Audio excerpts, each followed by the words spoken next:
Now we have been looking at the properties of images formed by plane mirrors. A plane mirror is a mirror whose reflecting surface is flat. What about this mirror? Is this also a plane mirror? This is a mirror as it has the smooth reflecting surface. But this is not a plane mirror as this reflecting surface is not flat. The reflecting surface is curved and hence this mirror is called a curved mirror. What about this one? This is also a curved mirror. The difference between the two is that the reflecting surface of this mirror is curved inwards, whereas the reflecting surface of this mirror is curved outwards. Can you think of examples where you have seen curved mirrors? A shiny surface of a spoon is a good approximation of curved mirror. Spoon has two reflecting surfaces, one curved inside and the other curved outside. Now the specific types of curved mirrors that we are interested in are called spherical mirrors. In fact, these two mirrors are spherical. Well, they look nothing like a sphere. But then why are they called so? They are called spherical mirrors because their reflecting surface is a part of a sphere. You can clearly see that the reflecting surfaces of both the mirrors form the part of the sphere. Now both these are given special names. The mirror that has its reflecting surface curved inwards is called a concave mirror, and the mirror that has its reflecting surface curved outwards is called convex mirror. Yes, inwards, concave, and outwards, convex. Now we want to study the properties of images formed by spherical mirrors. But before that, we need to define certain terms related to spherical mirrors. So let's do that. Both the mirrors are placed like this. Concave mirror on your left and convex mirror on your right. I'm going to define the terms for both these mirrors. Concave, inwards, and convex, outwards. Students, images that can be formed on a screen are called real images. These images have real existence and they are formed only after the intersection of actual light rays. Convex lens and concave mirror form real image. Images which we see on the screen are real. Images that cannot be formed on a screen are called virtual images. These do not have real existence since they are not formed due to actual intersection of light rays. Students, convex mirror and concave lens form virtual image. Images formed by plane mirror is also virtual.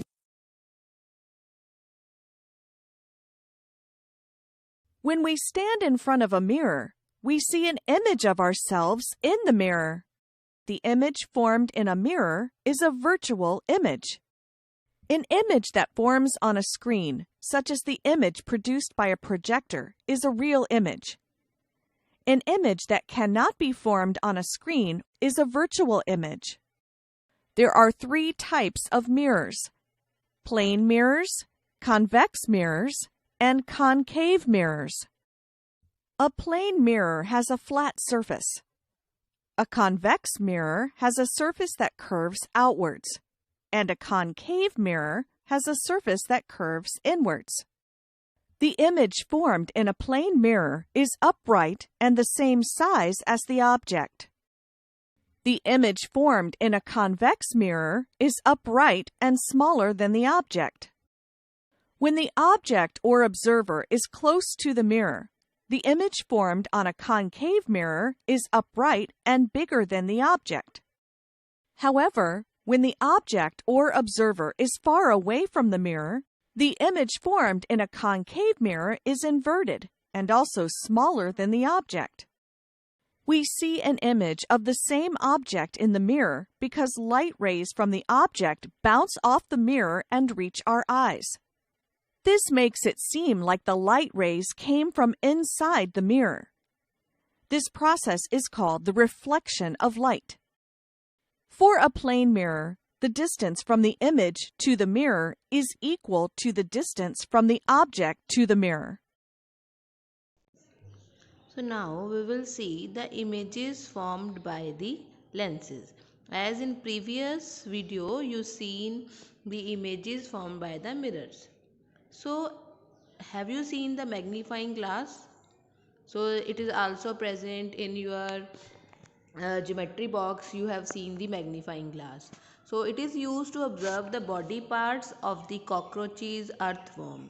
So here the question arises, the magnifying glass has which type of lens? We have two types of lenses, that is convex lens and other one is concave lens. So there are number of lenses which are used in spectacles, telescopes and microscopes. So here you can see the lenses, you can see the differences by touch and feeling. The lenses which feel thicker in the middle than at the edges are convex lenses, and those which feel thinner in the middle than at the edges are called concave lenses. So these the lenses are transparent, so they allow the light to pass through them. As you see here the diagram, the convex lens and concave lens, the convex lens are thicker from the middle, but the concave lens is thinner from the middle. So as you see here, the magnifying glass is used to magnify the object. So lenses are used to magnify the object, but which type of lens is this, we will study here.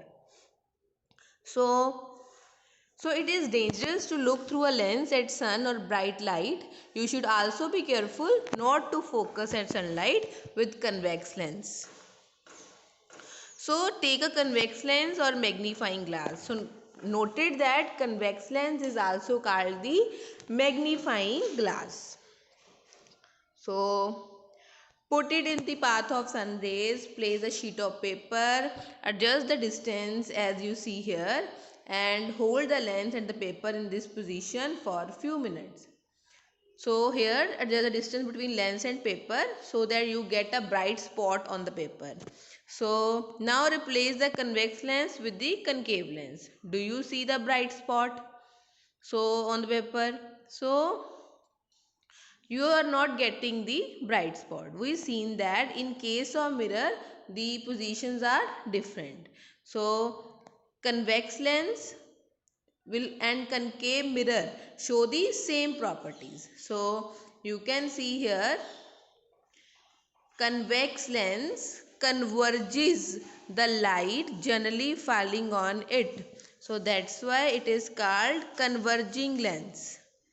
So it is called converging lens. On the other hand, the concave lens bends the light outward. So that is why it is called diverging lens.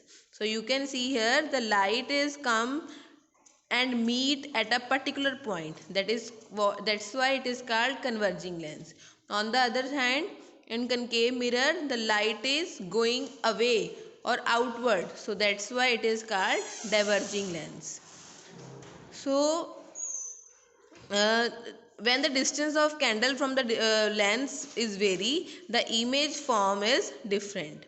So here you can see in the diagram the images by the convex lens for an object placed at different distance. You can see the image there on the screen. When the distance towards the candle increases, the size of image also increases. So virtual image formed by the convex lens or the image formed by the concave lens. So the image formed by the convex lens is bulging, but the image formed by the concave lens is thinner. So the object which was erect and magnified image, that's why the convex lens is also called magnifying glass, because it gives the bulging image.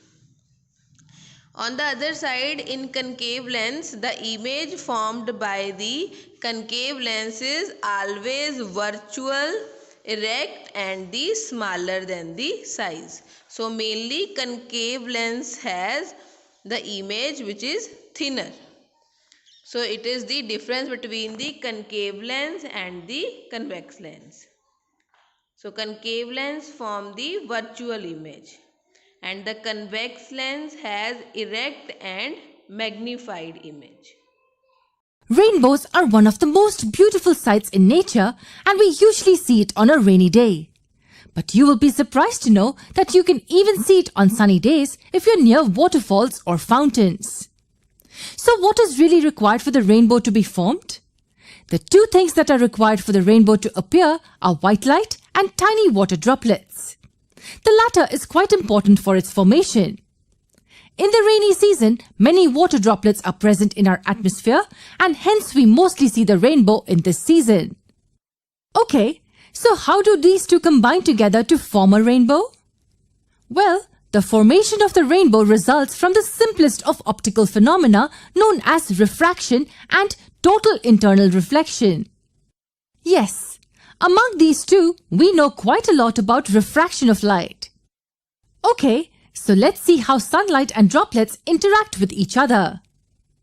First of all, suppose that we're looking up at a rainbow from some point on the surface of the earth. We see the colors of a rainbow in order: red, orange, yellow, green, blue, indigo and violet from top to bottom. We might not be able to see indigo that well because our eyes are not quite sensitive to that color. Now, as I told you, rainbows during the rainy season are formed due to the presence of water droplets in the atmosphere. There are many of these where a rainbow is formed. Say we are only looking at the red part of the rainbow. The simple reason that we're able to see anything around us is because the light from that particular object is traveling to our eyes. Similarly, the red light from the upper part of the rainbow is traveling to our eyes, enabling us to see it.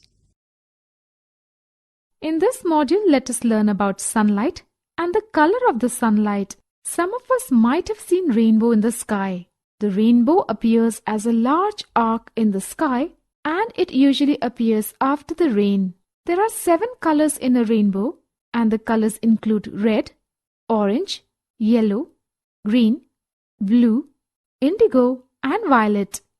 Similarly, when light is reflected from the surface of a compact disk, we can see many colors. Based on these experiences, we can say that the sunlight is a mixture of different colors. Now let us perform an activity.